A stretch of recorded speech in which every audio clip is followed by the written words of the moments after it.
Hey folks, welcome back to Be Outdoors. Just a quick one for you today. I'm going to do up a bit of brekkie, bit of French toast and some sweet bannock. Have a cup of coffee too. Stick around.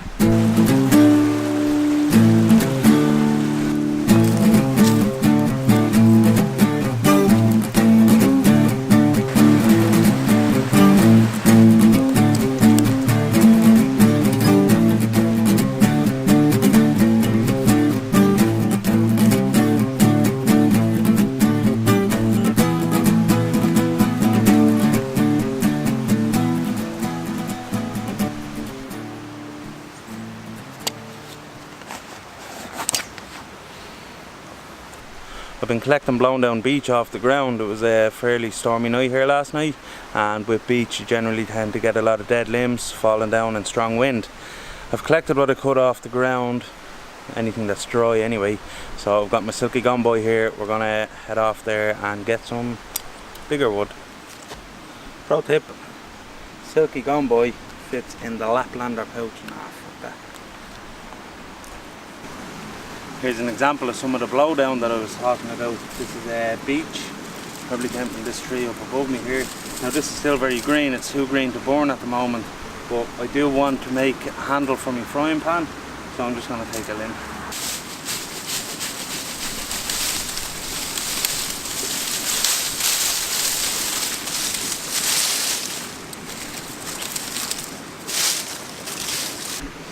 Quick way to tell whether the wood is green or not. If you take your knife and just give the bark a little score, you'll see it's green.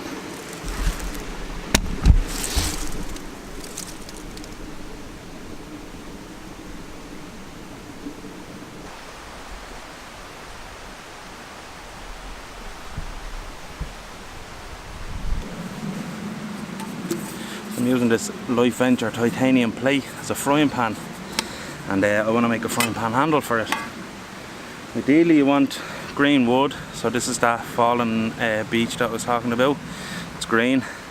You'd normally want something straighter than this, but look, we make do with what we have. What I have to do is take the bark off the end, okay, sterilise it, get rid of all the bacteria off the bark and stuff like that. And then if I get my saw, I have to cut at a 45-degree angle, and what that allows the plate to do is, if you see the lip here, the lip sits in the 45-degree angle and it catches onto it and won't let go. So let's see how we get on with this.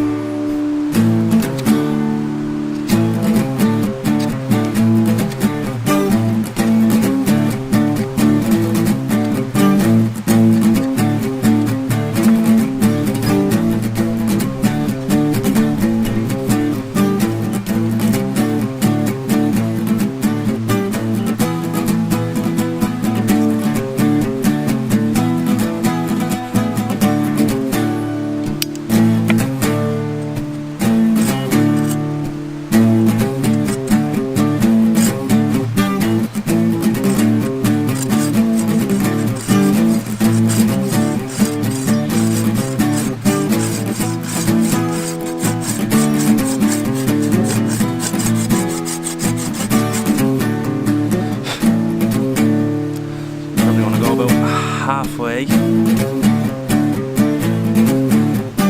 the stick.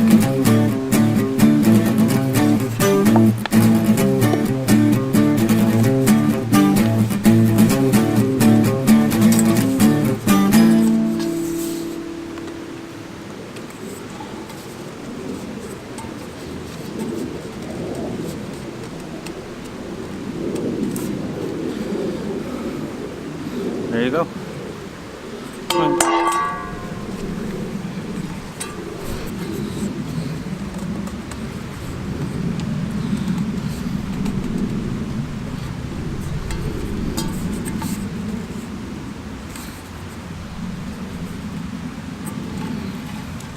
There you go.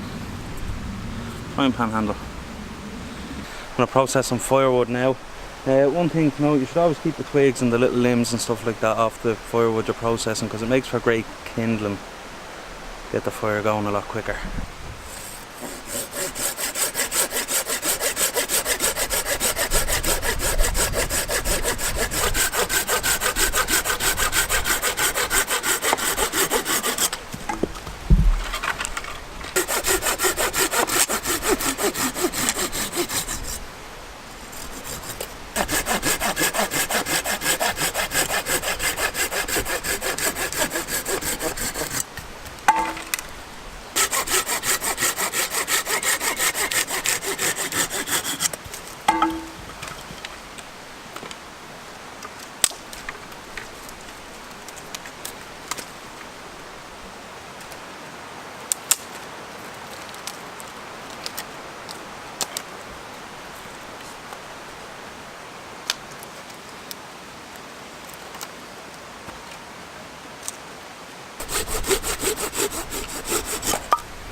Have all my wood processed. So I have all my wood. I have all my wood processed for the fire there. I'm going to light that now shortly. First want to grab a drink. I've got a Sawyer squeeze here, Sawyer mini filter, and I've got a stream beside me, so I'm going to take water out of the stream.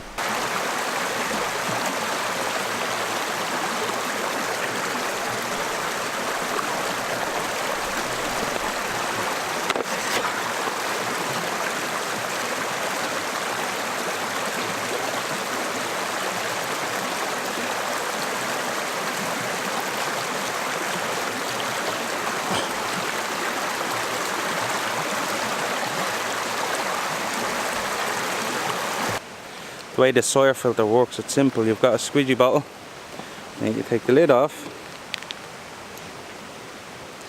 You've got your filter.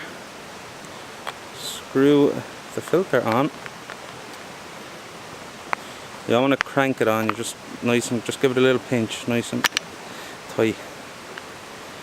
And what you do is you give it a little squirt, just to get the filter going, and then drink.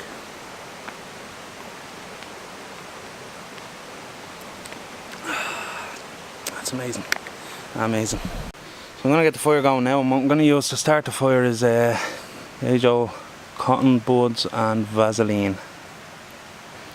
It's quite simple. Just pop your Vaseline.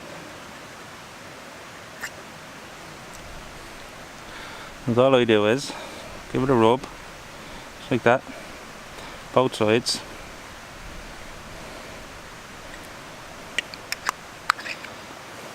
Then all you got to do is fluff it up a bit. Just fluff it up a bit.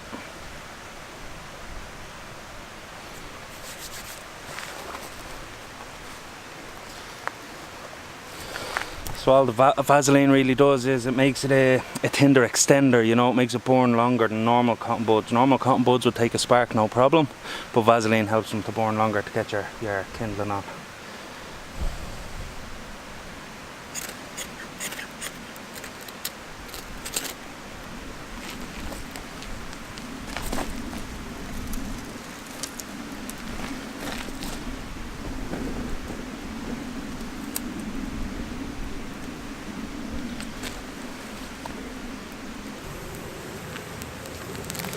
Once those twigs start to catch, you can start putting on bigger stuff.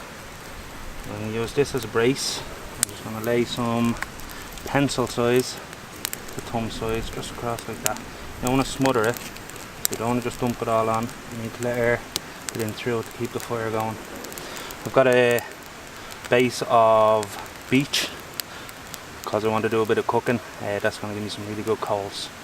So I'll let that burn there for a while. So I'm going to mix up the Bannock here now while the fire is burning away there. The recipe I use for Bannock I got off Sean James, My Self-Reliance. It's basically 3 cups flour, 2 tablespoons of baking powder, 1 teaspoon of salt and 1 tablespoon of sugar. And that makes 3 portions. Okay, so when you make that up, you just divide it into 3. So I've got 1 single portion here. What I like to do is I like to put my Bannock mix in a bowl, and I wouldn't put it all in. I always like to keep some left over because I always put in too much water. Always. It doesn't take much water to actually get the mix right. So let's see how we get on.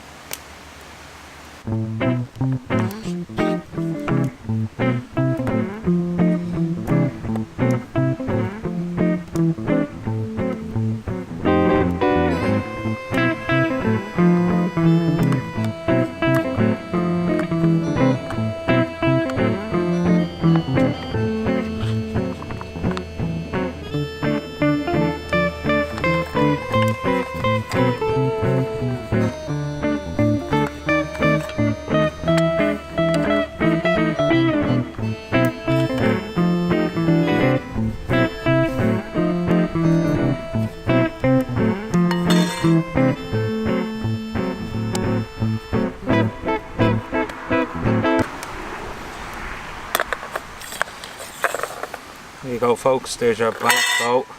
The consistency you want it to be sticky but not runny. You should be able to like wrap Bannock around a stick to cook it, and there's all sorts of different ways to cook Bannock, which we'll probably go into in another video. But you want it not too stiff, but you want it sticky.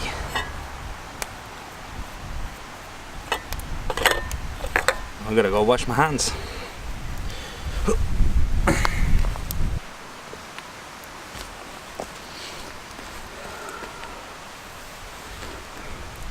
Fucking hell.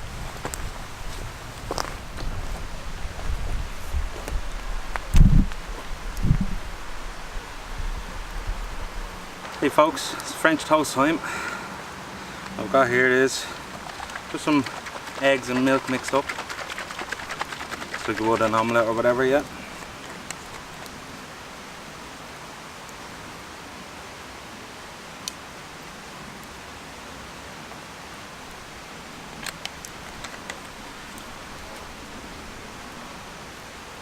Oh, slice of bread. Dip her in, let her soak it all up.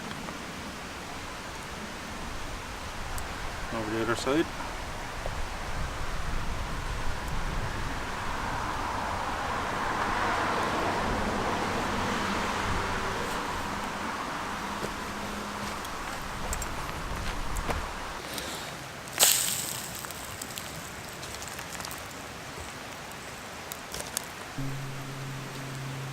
Oh baby.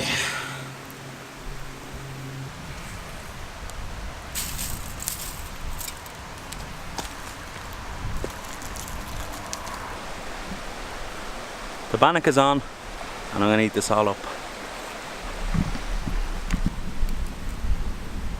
The old Bannock is coming on alright, not too shabby.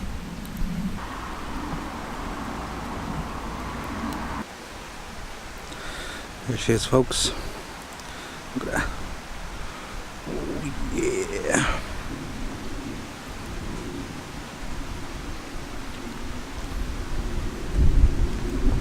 Beautiful. Absolutely beautiful. Ridiculous.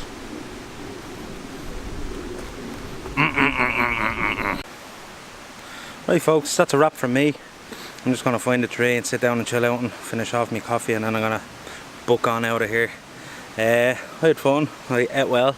Hopefully you enjoyed the video, and I'll catch you on the next one. Cheers.